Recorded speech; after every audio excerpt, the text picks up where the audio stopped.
tamu itu adalah yang menjadi satu unsur yang penting untuk bisa kita apresiasi karena tanpa kedatangan beliau, tanpa masukan dari tamu yang hadir, itu tentu saja kami tidak bisa mendengar suara konsumen. Kalau menurut Mbak Retno dari semua yang dilakukan, apa sih faktor penentu atau faktor yang paling besar akhirnya, oh kami menang karena ini nih, kami punya kekuatan ini gitu, apa kira-kira? Konsistensi. Konsistensi di dalam membangun layanan prima. Ya, jadi kita juga harus membangun sebuah sistem yang kuat di dalam melakukan pelayanan, mulai dari checking produk, kemudian checking layanan, dan selalu ada dalam monitoring yang kuat. Untuk membangun satu ekosistem pariwisata yang baik, pasti harus ada kolaborasi yang efektif. Nggak bisa pemerintah kota jalan sendiri, pun demikian swasta juga tidak bisa berjalan sendiri. Jadi kolaborasi ini juga harus kita lakukan, termasuk masyarakatnya. Halo, selamat pagi Sobat Expos Indonesia. Assalamualaikum warahmatullahi wabarakatuh. Di hari Jumat yang cerah ceria hari ini, senang sekali saya Ika Yuniati hadir bersama rekan-rekan semuanya di podcast Solo Pos Media Group. Seperti biasa, podcast kami selalu memberikan ruang bagi para tokoh-tokoh inspiratif di Solo Raya yang akan memberikan inspirasi untuk teman-teman semuanya, karena kita akan ngobrol santai tapi juga berbobot. Hari ini kami kedatangan tamu spesial dari dunia perhotelan yang baru saja mendapatkan penghargaan luar biasa, penghargaan bergengsi, yakni Solo Pos Best Brand and Innovation 2025, yakni The Sunan Hotel Solo. Nah, bersama saya sudah hadir seorang perempuan luar biasa, yakni General Manager The Sunan Hotel Solo, Mbak Retno Wulandari. Halo Mbak, selamat pagi. Selamat pagi. Pagi menjelang siang ya? Pagi menjelang siang. Sehat Mbak Retno? Alhamdulillah, sedikit agak batuk. Oh, agak batuk ya, karena cuacanya emang ekstrim ya, kadang panas di Solo tapi tiba-tiba bisa agak mendung dan hujan gitu. Bener. Ya. Nah, tapi meskipun agak mendung dan hujan rekan-rekan semuanya, tapi bagi The Sunan Hotel Solo kayaknya bulan ini bulan yang penuh cerah ceria ya. Alhamdulillah. Karena baru saja meraih penghargaan yang luar biasa, dan ini penghargaan yang kedua ya. Iya, meskipun yang kedua. Ya. Tahun lalu namanya masih Solo Best Brand and Innovation 2025 ya kami. Ya, sekarang udah Solo Pos Best Brand and Innovation. Iya benar, karena itu sebagai ini Mbak, karena jangkauan kita memang tidak hanya Solo, kita menjangkau berbagai brand di Jawa Tengah, Jawa Timur, dan juga brand-brand nasional. Jadi ini penghargaan yang luar biasa bagi kami dan selamat ya Mbak sebelumnya. Terima kasih sekali. Gimana Mbak Retno melihat penghargaan ini dan kedua kalinya 2 tahun berturut-turut, ini kan saya pikir sebuah ini ya, legacy dan sebuah pengakuan yang luar biasa gitu. Iya, terutamanya yang pertama ya, terima kasih untuk seluruh tamu, kemudian seluruh karyawan juga yang sudah bekerja keras, kemudian juga dalam sebuah dinamika pariwisata yang seperti ini, yang seperti kita ketahui bersama, ini bukan sebuah situasi yang mudah bagi kami pelaku industri pariwisata, dan kita masih bisa mempertahankan satu achievement ya, atau pencapaian yang positif ya, dari sisi reputasi hotel, kemudian bagaimana digital dikelola dengan baik.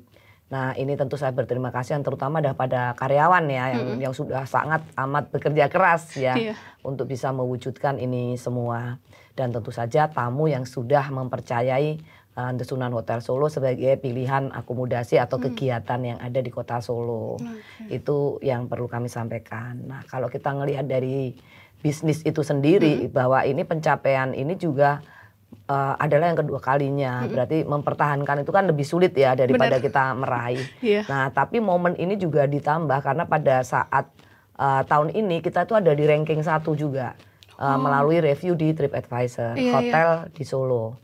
Jadi kan terkonfirmasi ya. Iya, benar. Jadi survei yang dilakukan oleh Solo Pos, kemudian survei atau rating yang diberikan oleh TripAdvisor sebagai hotel pertama ya, ranking 1 di kota Solo, plus juga survei internal kami, itu paralel hasilnya itu sama sebenarnya. Sebenarnya kan kami juga punya satu indikator internal ya. Jadi semua outlet yang ada itu selalu ada guest comment yang kemudian kita kompilasi, yang menghasilkan top produk kita itu yang dikehendaki atau yang menduduki rating di persepsi para tamu, ditulis oleh para tamu sendiri itu di mana. Itu kan ada risetnya di kita juga. Oke, misalnya pertama kali mereka memilih Sunan Hotel karena satu, makanannya. Iya, itu the best sih. Terus yang kedua adalah hospitality-nya. Yang ketiga kamar yang bersih. Kemudian yang keempat kolam renang yang besar gitu. Nah kemudian ini kita kompilasi biasanya. Kemudian hasil dari itu kita coba untuk konfirmasi lagi karena di Solo Pos kan ada riset nih. Iya, benar. Nah riset itu ternyata juga ada dalam persepsi publik yang sama, termasuk dari review yang ada di TripAdvisor itu. Nah artinya oke, berarti kita ada di track yang benar. Gitu dari kami sebagai penjual atau penyedia jasa. Nah ini harus kita cek terus setiap saat apakah kita ada di track yang benar di dalam melakukan pelayanan ataupun membuat tamu itu bisa memahami produk-produk yang kita punya dan memilih gitu. Dan tadi menarik ketika saya memberikan selamat, Mbak Retno tuh langsung bilang ini adalah untuk para tamu dan karyawan. Iya. Segitu berharganya ya Mbak para tamu dan karyawan. Dan saya juga lihat di Instagramnya The Sunan ketika mendapat penghargaan ini banyak tamu yang memberikan selamat. Iya betul. Ya karena kami merasa bahwa tamu itu adalah yang menjadi satu unsur yang penting untuk kita juga bisa apa istilahnya apresiasi karena tanpa kedatangan beliau, tanpa masukan dari tamu yang hadir, itu tentu saja kami tidak bisa mendengar suara konsumen. Dan penting bagi sebuah brand untuk mampu mendengar suara konsumen dengan jernih, gitu, dengan proporsional juga untuk melihat bagaimana supaya produk kita itu memang benar-benar bisa tepat ada hadir di hati mereka. Tidak hanya di pikiran tapi juga di hati para tamu. Yang kedua adalah tidak kalah penting adalah karyawan. Karyawan ini yang membuat semua unsur itu bisa berjalan dengan baik ya. Jadi tanpa karyawan, kalau kita sebagai pemimpin ini kan tugasnya melayani karyawan ya sebenarnya ya, bukan tapi ya dari mereka lah semua energi, kemudian juga istilah kata kalau karyawan itu adalah aset yang utama dari sebuah perusahaan ya. Berarti penghargaan ini tidak hanya untuk Sunan ya, tapi juga bagaimana untuk meningkatkan kepercayaan publik dan juga mungkin reputasi hotel untuk para tamu yang hadir gitu. Nah, kalau bicara budaya perusahaan, Mbak, selama ini apa sih yang sudah dilakukan Mbak Retno dan tim gitu sampai akhirnya Sunan selalu mendapatkan penghargaan bergengsi yang menurut saya yang terbaru yang SMB ini? Jadi mungkin kalau tamu hadir di Sunan itu dia akan merasakan culture yang Solo yang sangat ramah, tulus. Jadi saya selalu sampaikan bahwa kalau kita melayani dari hati, tidak hanya dari sisi komersil, senyumnya kan beda ya. Tapi senyum itu benar-benar kita secara personality dibangun dulu. Ya, yang di podcast yang dulu saya bicara mengenai brand with karakter, membangun merek dengan karakter. Nah sebenarnya ya karakter dari apa istilahnya karyawan yang kemudian menjadi karakter pelayanan. Ya jadi karakter pelayanan itu ya kita harus jujur, kemudian kita harus fair terhadap tamu, ya kan. Jadi menyampaikan apa yang memang menjadi aturan main dengan baik, kemudian tapi tetap dengan sopan, kemudian juga kita bisa menghargai, memanusiakan tamu itu, termasuk juga memanusiakan seluruh karyawan yang ada, sehingga culture ini akan menjadi culture pelayanan juga. Ya kan, kalau mereka misalnya ada di dalam satu pressure atau tekanan yang tidak proporsional untuk seluruh karyawan, mereka akan terlihat di dalam cara mereka melayani. Tapi kalau manajemen itu bersifat bisa menjadi salah satu bisa membentuk culture yang bagus, bahwa kita memanusiakan mereka semua gitu, menghargai mereka semua, pasti mereka juga akan mendeliver layanan yang sama gitu. Nah itu yang kita harapkan. Mungkin tidak sempurna karena di dalam pelayanan pasti juga ada kekurangan ada kekurangan. Kemudian tapi kemampuan kita untuk berubah, untuk bisa menjadi lebih baik itu juga akan dilihat kok dari customer gitu. Karena kan tidak mungkin 100% itu kita akan sempurna di dalam melakukan pelayanan. Iya. Tapi bagaimana kita merespon ke kekurangan kita, kemudian bertindak, kemudian juga mengambil action untuk melakukan sebuah perubahan yang positif. Nah, itu yang saya rasa juga akan menjadi catatan. Kalau menurut Mbak Retno dari semua yang dilakukan, apa sih faktor penentu atau faktor yang paling besar akhirnya, oh kami menang karena ini nih, kami punya kekuatan ini gitu, Ya, apa kira-kira? konsistensi. Oke. Konsistensi di dalam membangun layanan prima. Ya, jadi kita juga harus membangun sebuah sistem yang kuat di dalam melakukan pelayanan, mulai dari checking produk, kemudian checking layanan, dan selalu ada dalam monitoring yang kuat. Gitu. Jadi ketika kita menemukan titik-titik yang lemah, ya segera kita bisa recover. Ya, recover dengan baik karena kita juga bisa membangun sistem baru lagi. Ya, jadi setiap hari itu continuous improvement. Setiap hari itu improve terus gitu. Bukan berarti setelah improve tidak ada masalah loh, karena pasti ada temuan yang berbeda lagi. Tetapi continuous improvement inilah yang kemudian menjadi kunci bahwa kita adalah perusahaan yang bertumbuh untuk melakukan perbaikan-perbaikan. Gitu. Nah, kalau tadi secara karakter perusahaan, karakter karyawan sudah dibahas, ternyata sepenting itu karakter bagi Sunan. Nah, inovasi, apa sih Mbak inovasi yang selalu dilakukan Sunan gitu sampai kalau kita sekarang melihat brand itu harus stay relevan. Ya, kenapa kita tidak hanya bertumpu pada Hotel Sunan adalah legend di Solo. Kemudian hanya melihat masa lalu. Kita pengen Sunan itu juga hadir di masa depan atau masa kini. Gitu. Nah, makanya apa sih inovasi yang kita tumbuhkan? Ya, digitalisasi itu menjadi sesuatu yang keniscayaan. Ya, dari sistem, mulai dari sistem reservasinya juga harus diperbaharui, kemudian dari sistem kita melakukan pencatatan internal tadi. Kalau dulu mungkin pencatatan internalnya terhadap perbaikan defect itu kita cukup dengan manual. Nah, sekarang tidak, kita gunakan sistem yang aplikasi yang bisa membuat kita mengetahui seberapa panjang waktu yang digunakan. Misalnya ada temuan ini gantung kuncinya rusak nih di toilet misalnya kayak gitu. Itu tinggal satu departemen mengirim dan kemudian kita bisa melihat melacak.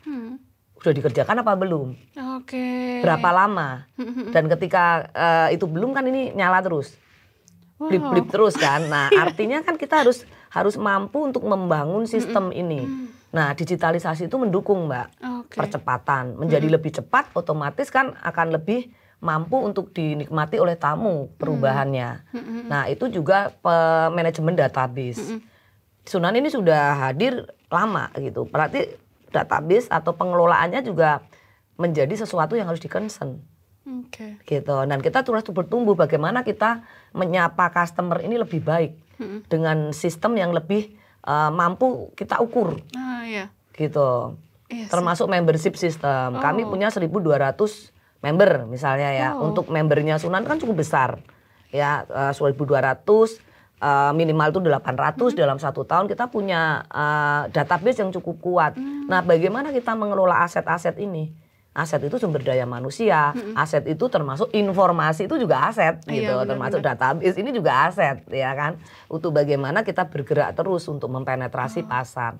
Ujungnya adalah kita mesti stay relevan dengan apa yang sedang hype hari ini. Ya, dibutuhin sekarang. Ya, dibutuhkan sekarang. Kalau misalnya dalam konsep event, wah ternyata lebih seru nih.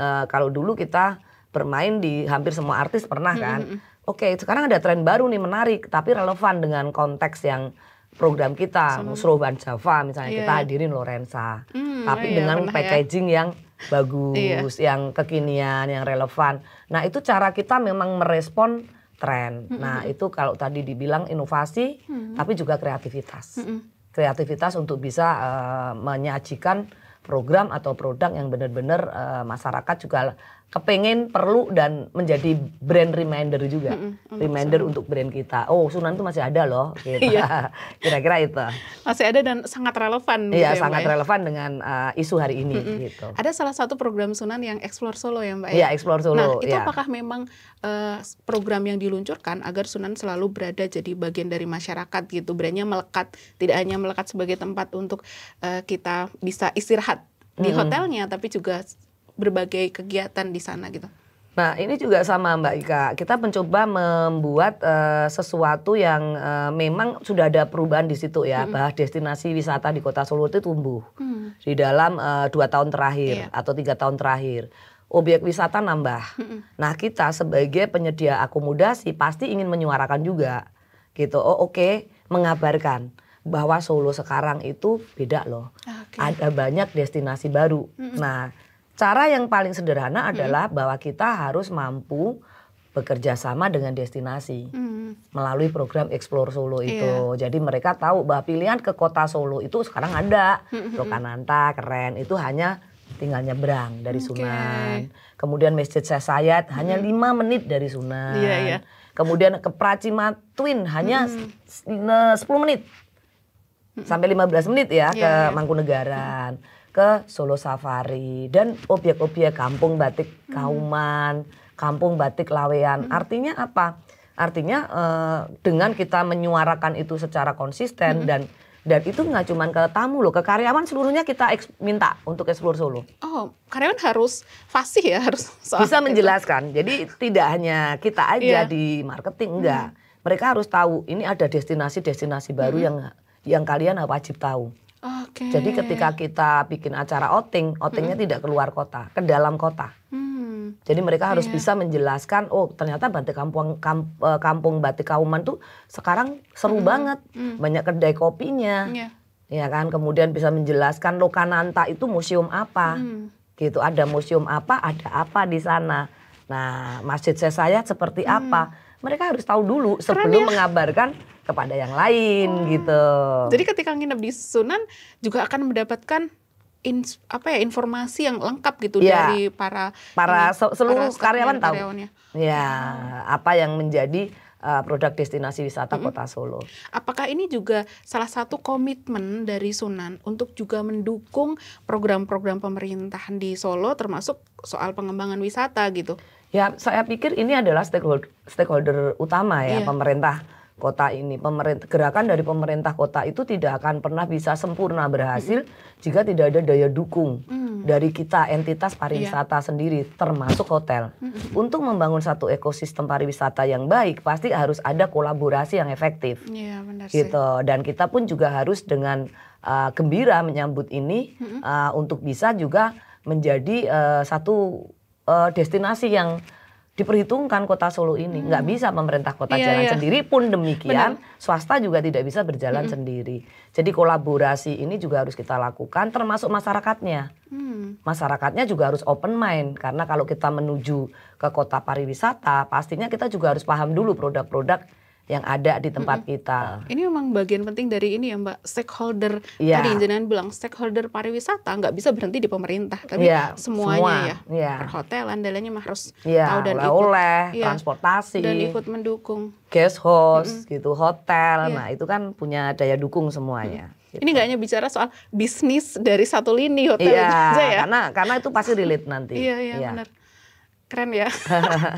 Sunan tuh banyak sekali loh programnya ya Mbak. Mulai dari ketika Hari Kartini mengundang para perempuan inspiratif bikin fashion show. Ibu Waljina udah berapa kali coba ke Sunan ya. Betul. Dan beberapa perempuan-perempuan keren lainnya. Ada lagi program banyak. Termasuk program dengan isi Solo ya. Dan pelatihan dengan Mark Pulse. Nah itu kenapa gitu Mbak Retno memutuskan untuk program kolaborasi kebudayaan dengan di Solo maupun pelatihan dan Mark pasti penting untuk menjaga mungkin brand Sunan dan juga untuk menjaga mungkin sustainability Sunan sebagai brand yang kuat di Solo? Ya penting Mbak, karena begini, saya melihat kolaborasi ini menjadi satu hal yang sangat amat dibutuhkan. Dan tentu saja ini akan membangun jejaring network yang bagus, networking yang cukup bagus. Marketing itu kan sama dengan networking, gitu ya kan. Kita mencoba berkolaborasi dalam konteks bagaimana win-win untuk kedua belah pihak. Ya mereka juga bisa mendapatkan sesuatu dari kita, dari Sunan, pun demikian sebaliknya. Nah apa yang perlu kita lakukan hari ini itu harus kita perbanyak kolaborasi itu. Harus ada target terus. Target kolaborasi misalnya satu bulan tuh kita harus kerjasama dengan 4 company misal. Besok harus ditambah. Gitu. Jadi misalnya kita kolaborasi dengan PT KAI, kita kolaborasi dengan Garuda Indonesia, Kemudian kita kolaborasi harus ke perbankan dengan agresif. Artinya brand kita ada di mana-mana dong. Artinya sebagai channel distribusi mereka cepat untuk bisa, oh ya BNI ada program kok dengan Sunan, misal BRI ada, atau kemudian KAI ada, kemudian Garuda ada. Ini harus lebih banyak kolaborasi yang kita lakukan. Oke, kita sudah dengan dunia pendidikan apa? Dengan UNS, dengan ISI. Mungkin kita tambah lagi, supaya kita menjadi sebuah brand dengan jaringan yang cukup kuat. Dan mereka paham. Dari situ akan muncul kerjasama atau deal-deal dalam konteks yang positif untuk kedua belah pihak ke depan. Itu dengan lebih banyak. Potensinya akan lebih besar jika kita punya kolaborasi yang lebih kuat dengan sektor apapun yang relevan pastinya. Dengan destinasi ini harus nggak bisa, coba deh dengan Kampung Batik misalnya, coba lagi dengan Masjid Sesayat gitu, apa yang bisa kita kolaborasikan. Nah ini harus ada target-target yang kita tetapkan dan kita harus cukup konsisten untuk menjaga itu gitu. Jadi terus meningkatkan kolaborasi dengan berbagai pihak yang relevan gitu. Yang relevan dengan bisnis kita pastinya dan harus menguntungkan kedua belah pihak gitu. Mbak, kan tadi programnya banyak banget ya. Banyak banget dan Sunan tuh gemanya terdengar ya karena banyaknya program itu gitu. Kadang aku melihat influencer Solo ternyata lagi ikut salah satu program di Sunan gitu dan rame di TikTok, di Instagram gitu. Terus kemudian ada influencer baru lagi yang ternyata ikut campaign soal Hari Kartini di Sunan. Nah itu ternyata membawa nama Sunan cukup besar gitu di media sosial. Yang ini relate dengan penghargaan di SBBI. Selama ini kalau Mbak Retno sendiri gitu melihat atau Sunan sendiri melihat seberapa besar sih pengaruh media sosial dan juga media digital bagi perkembangan Sunan sampai bisa sebesar hari ini? Ya, luar biasa besar Mbak, karena memang kita tuh kayak orang yang shifting ya saat ini ya. Jadi kita melihat dari perilaku konsumen itu semua sudah digital friendly semua. Coba cari informasi apapun, kita mau cari hotel di mana di satu kota, masuk dulu ke aplikasi. Benar itu. Cari reviewnya, mau makan. Bener nggak? Terus kemudian kita juga melihat pengaruh dari tokoh-tokoh yang KOL, influencer, ada mikro, ada makro, ada mega, mega influencer, yang artinya pengaruh mereka begitu besar. Nah, momen ini kan bagi kita salah satu penyedia jasa, ya kan, itu kan momen yang harus digunakan dengan tepat, ya. Jadi kita itu contoh dari influencer. Kita bisa kolaborasi dengan Atta Halilintar. Iya, pernah ya. Itu ya, kemudian Aurel. Raffi Ahmad. Si mega influencer ya. Mega influencer Raffi Ahmad. Kemudian pada saat The Dudas ada di tempat kita, beliau juga mengoptimalkan gitu ya dengan review-review yang ada. Dan juga local influencer. Gitu. Local influencer dan juga tokoh-tokoh kota yang menjadi influencer. Yang menjadi influencer ya. Karena apa? Karena kalau kita tidak bisa membangun satu strategi komunikasi yang baik di era yang sedemikian komunikatif, ya kan? Bahwa segala macam informasi itu harus mampu dikomunikasikan untuk juga bisa meningkatkan reputasi merek. Benar. Kita harus mampu memilih siapa yang harus mengkomunikasikan, platformnya apa, momennya seperti apa.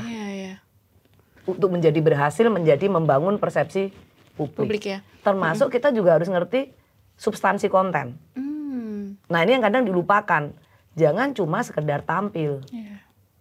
Tapi tampil dengan impact yang diharapkan. Gitu, dengan yang kita target itu key message-nya itu apa? Pesan kuncinya itu ingin membangun persepsi Sunan sebagai hotel yang seperti apa.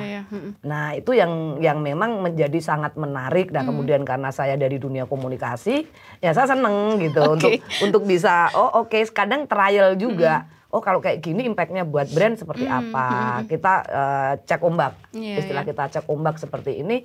Nanti apa sih manfaatnya dan kemudian apakah itu sudah membangun persepsi yang kita harapkan gitu.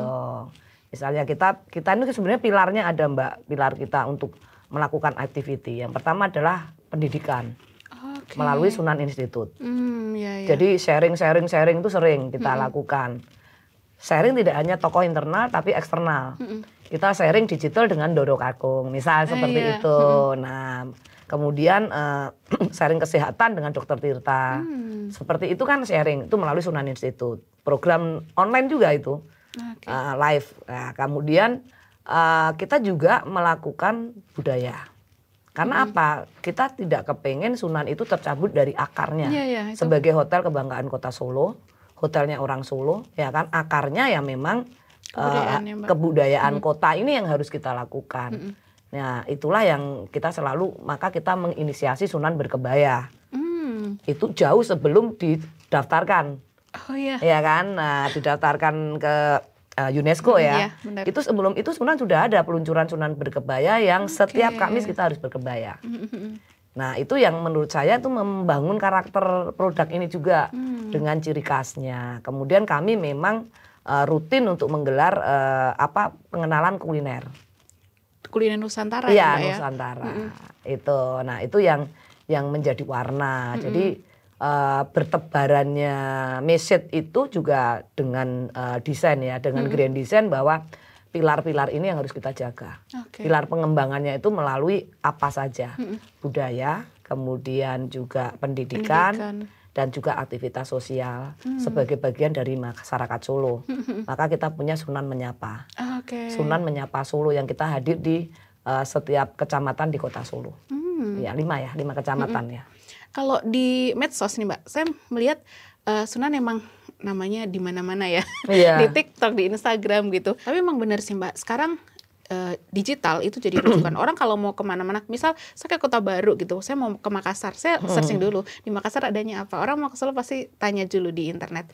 Nah, tapi menurut saya digital tuh juga jadi dua sisi mata uang ya Mbak ya.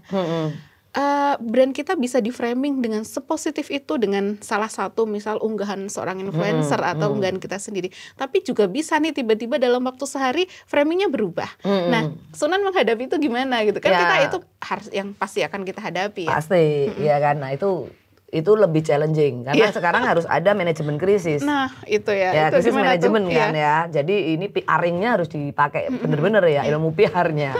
Gitu. Jadi kalau kita ada sebenarnya di media konvensional juga kan seperti itu ya, terframing apa gitu. Terus bagaimana kita perusahaan itu mengelola krisis ini dengan baik. Bahkan di brand-brand besar pun tidak menutup kemungkinan gitu bahwa ada situasi-situasi yang tidak terhindarkan di dalam pelayanan. Ya, benar. Ada yang kehilangan, diunggah menjadi besar gitu kan. Padahal tentu saja proses yang perlu kita lakukan adalah bagaimana kita sebagai brand yang tadi pertama kita harus cukup mampu untuk menjelaskan dengan baik dan rendah hati untuk bisa melihat kekurangan kita juga, meminta maaf jika memang kita ada kekurangan dan memperbaiki dengan bukti.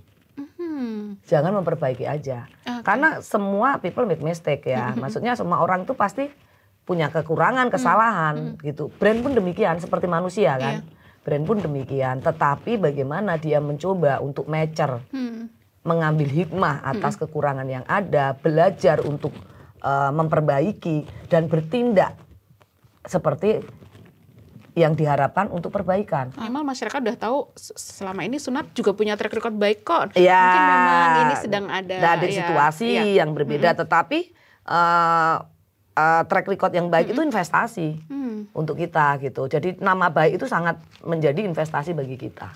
Gitu.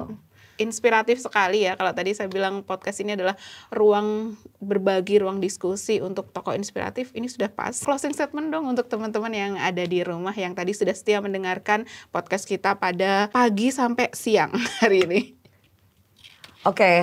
Untuk teman-teman Sobat Espos semuanya, kita tetap harus positive vibe, positive thinking, dan juga tetap bisa membangun daya tahan ya untuk bisa melewati semua apapun yang terjadi di perusahaan ataupun di hidup kita.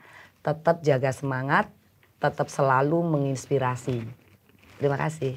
Terima kasih juga Mbak Retno. Terima kasih juga ya Sobat Espos yang ada di rumah sudah bersama kami dengan cerita-cerita yang sangat menginspirasi. Tidak hanya soal bisnis saya pikir, tapi juga bagaimana inspirasi Mbak Retno sebagai personal yang luar biasa bertumbuh bersama Sunan juga gitu. Terima kasih, sampai jumpa di podcast kami selanjutnya yang pasti juga akan menarik. Salam dari saya, selamat siang, wassalamualaikum warahmatullahi wabarakatuh, dadah. Waalaikumsalam warahmatullahi wabarakatuh.